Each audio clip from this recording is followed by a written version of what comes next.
Bonjour mesdames et messieurs, j'espère que vous allez bien. Ici Maxime Bizot, fondateur de fiche-droit.com. On se retrouve aujourd'hui pour une nouvelle vidéo dans laquelle on va parler de la cession de dette. Et sans plus attendre, on commence avec la définition de la cession de dette. Alors la cession de dette, c'est un contrat par lequel une personne qu'on appelle le cédant transfère à une autre personne qu'on appelle le cessionnaire la dette dont elle est tenue à l'égard de son créancier, qu'on appelle le créancier cédé. On va prendre un petit schéma pour vraiment que vous compreniez bien comment ça fonctionne. Donc, comme vous pouvez le voir sur ce schéma, au départ, on a un débiteur qui a une dette à l'égard d'un créancier. Et ce débiteur, il va céder sa dette à un tiers, qu'on appelle donc le cessionnaire, qui va devenir le nouveau débiteur du créancier. Donc ça, c'est la cession de dette. Mais pour être valable, la cession de dette doit respecter des conditions.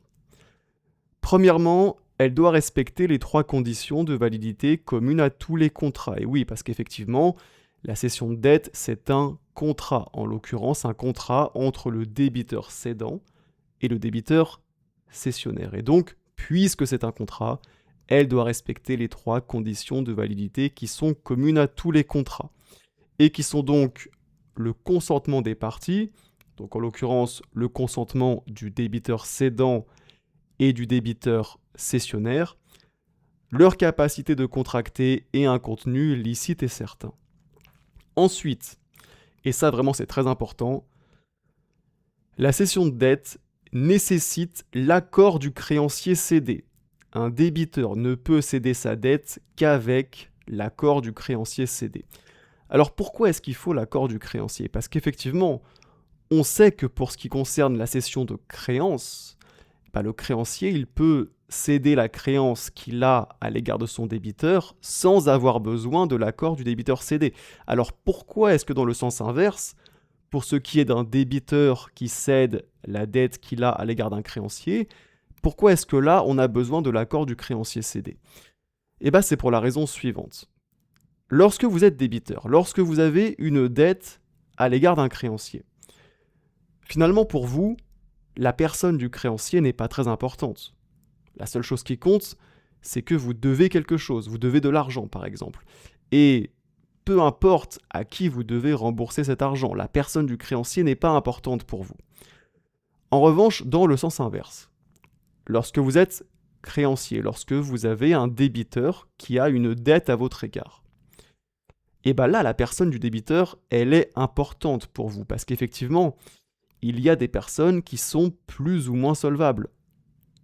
Et donc, en fonction de qui est votre débiteur, votre risque n'est pas le même. Vous pouvez par exemple avoir un débiteur qui serait moins solvable qu'un autre, un débiteur qui serait moins digne de confiance qu'un autre.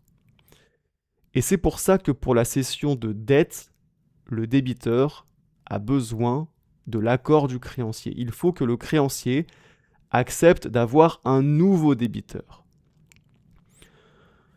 Et puis ensuite, autre condition, une condition de forme cette fois-ci, la cession de dette doit être constatée par écrit. Donc il faut impérativement un écrit, sinon la cession de dette sera nulle.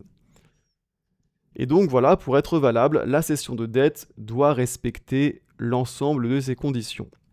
Maintenant, ce qu'il faut préciser, c'est qu'il y a une hypothèse où la cession de dette ne sera pas immédiatement opposable au créancier. Parce qu'effectivement, on a l'article 1327-1 du Code civil qui nous dit que le créancier, s'il a par avance donné son accord à la cession et n'y est pas intervenu, ne peut se la voir opposer ou s'en prévaloir que du jour où elle lui a été notifiée ou dès qu'il en a pris acte. Donc on comprend de cet article que soit le créancier intervient à la cession de dette et donne son accord à ce moment-là, soit il peut donner son accord par avance, avant que le contrat de cession de dette ne soit conclu. Et dans ce cas-là, la cession de dette ne lui est opposable, c'est-à-dire produit ses effets à son égard, qu'à partir du jour où elle lui a été notifiée, par exemple par le biais d'une lettre recommandée avec accusé de réception, ou dès qu'il en a pris acte, c'est-à-dire dès qu'il dit « Ok, je suis au courant qu'il y a eu cession de dette ». Donc l'idée au final, c'est que si jamais le créancier cédé a donné son accord par avance, eh bien la cession de dette ne lui sera opposable que s'il est au courant qu'il y a eu cession de dette. Donc soit qu'il en a été notifié, soit qu'il en a pris acte.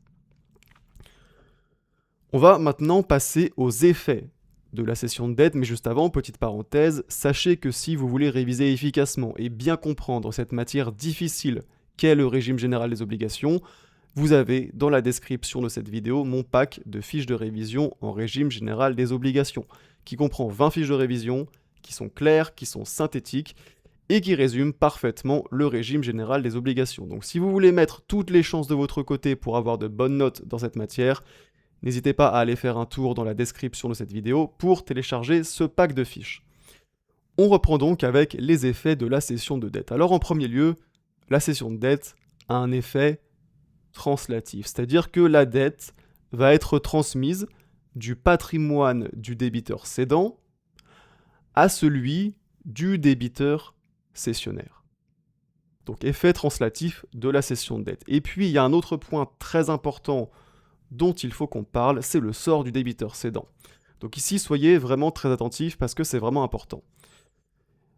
En réalité, il existe deux types de cession de dette. La cession de dette libératoire et la cession de dette non libératoire. Effectivement, en plus de l'accord qu'il doit donner à la cession de dette, comme on en a déjà parlé dans cette vidéo, le créancier, il peut consentir ou non à la libération du débiteur cédant. Et selon qu'il consent ou non à la libération du débiteur cédant, les effets de la cession de dette ne seront pas du tout les mêmes. Donc, si le créancier consent expressément à la libération du débiteur cédant, et bien à ce moment-là, le débiteur cédant est libéré, et donc dans ce cas, le créancier ne pourra demander le paiement de sa dette qu'au débiteur cessionnaire. Mais, si le créancier ne consent pas expressément à la libération du débiteur cédant, et bien là, le débiteur cédant reste tenu solidairement au paiement de la dette. Et donc dans ce cas, le créancier, il aura deux débiteurs solidaires. Il aura comme débiteur solidaire le débiteur cédant et le débiteur cessionnaire. Et il pourra donc s'adresser au débiteur de son choix pour obtenir le paiement de la dette. Et il faut préciser que si jamais c'est le débiteur cédant qui paye la dette au créancier, eh bien le débiteur cédant, il aura ensuite un recours pour le tout contre le débiteur cessionnaire. Voilà, c'est donc la fin de cette vidéo. J'espère qu'elle vous aura été utile et qu'elle vous aura aidé à bien comprendre la cession de dette. Si c'est le cas, n'oubliez pas de me mettre un petit like et on se dit à très bientôt pour une prochaine vidéo.